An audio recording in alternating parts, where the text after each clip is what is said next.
Hello dear friends, welcome to education class of Pune ZP Pune. Today we are going to learn standard 4th subject English, topic Garden of Words, page number 34, and this is learning outcomes of the lesson. Dear student, today we are learn garden of words.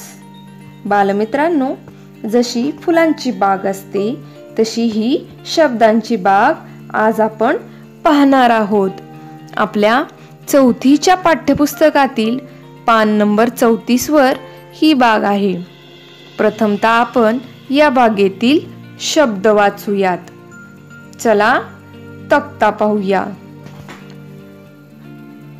About, all, be, beware, big, called, coach, cave, chicken, cock, creatures, cunning, don't, duck, falling, fail, fellow, foolish, fox, friends. तीसरा column goose, head, eared, help, hen, here, his, inside, met, my. चौथा column पहा. peace, place, right, running, safe, saying, shout, sky, started, there. पाचवा column them, they, told, went, when, why, with, without, word, worry.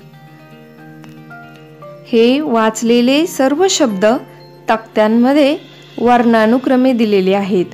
म्हणजे पहिले ए अक्षरापासून सुरू होणारे शब्द, नंतर बी अक्षरापासून सुरू होणारे शब्द, याप्रमाणे शब्दांचा क्रम लावलेला आहे.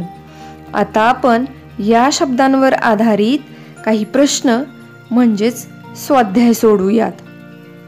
Question number 1. Find the following words in the table. Think of other words you know that rhyme with the following words. Write down the rhyming words. याचा अर्थ, पुढे काही शब्द दिलेले आहेत, त्या शब्दांना यमक जुळणारे शब्द तुम्ही सांगायचे आहेत. पहिला शब्द आहे all. all ला rhyming words ball, doll, call. पुढचा शब्द आहे मेट. मेट, लेट, सेट, वेट, नेट. तिसरा शब्द आहे कॉक.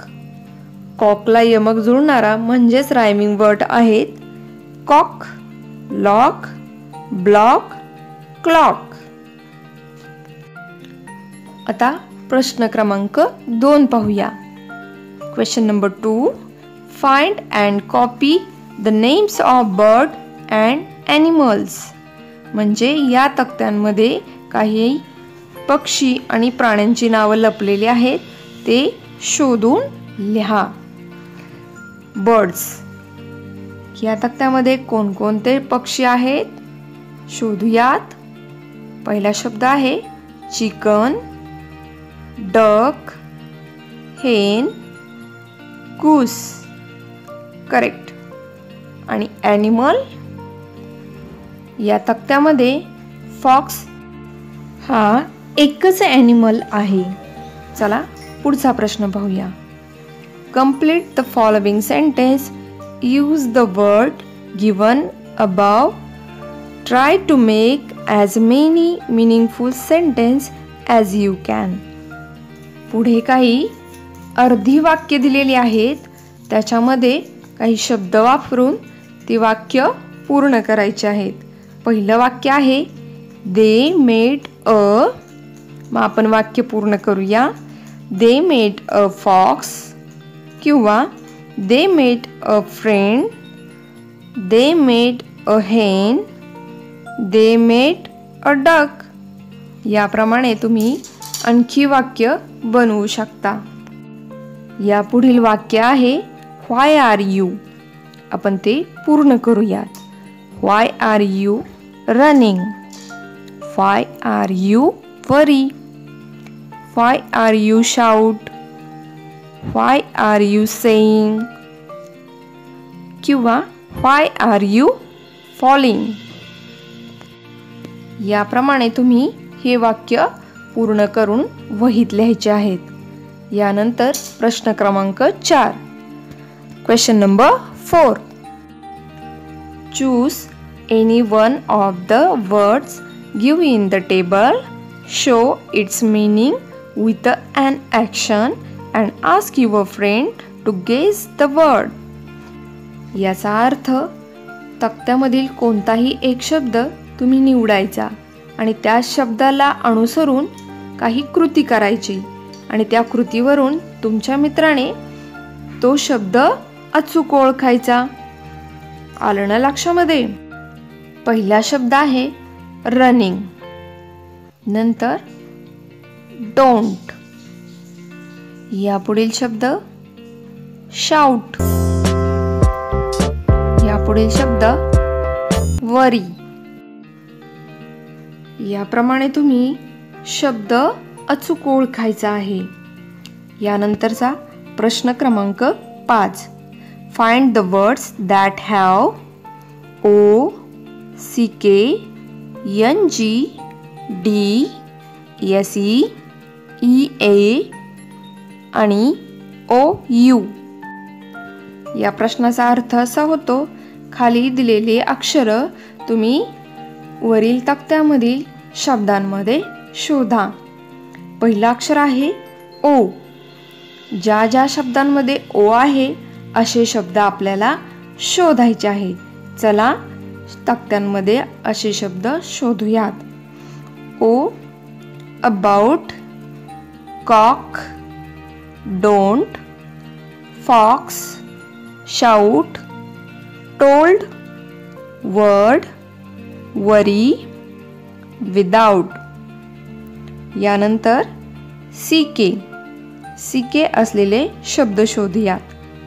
Chicken, cock, duck. यानंतर यंजी. यंजी असलेले शब्द शोधूयात. Cunning, falling, running, saying. यानंतर डी असलेले शब्द शोधूयात. Don't, duck, friends, head, heard, inside, started, told, word. छान.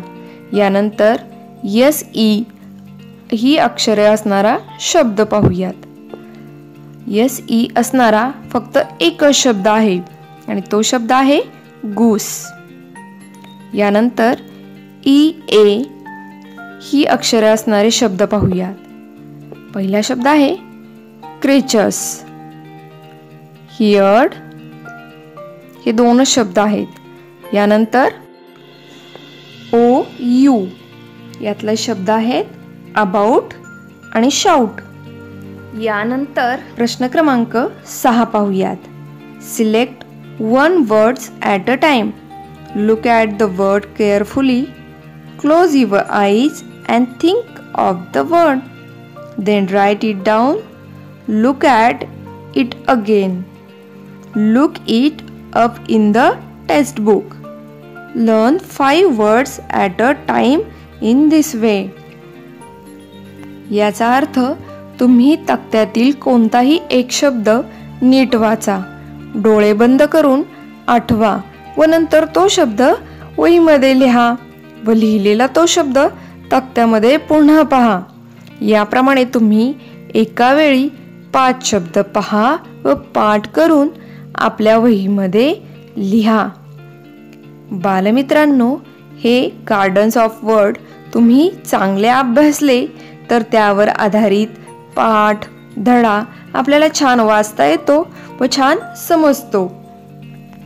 त्यामुळे तुम्ही या शब्दांचा चांगला सराव करा. आपण भेटूयात पुढच्या पाठाच्या वेळी. तोपर्यंत धन्यवाद.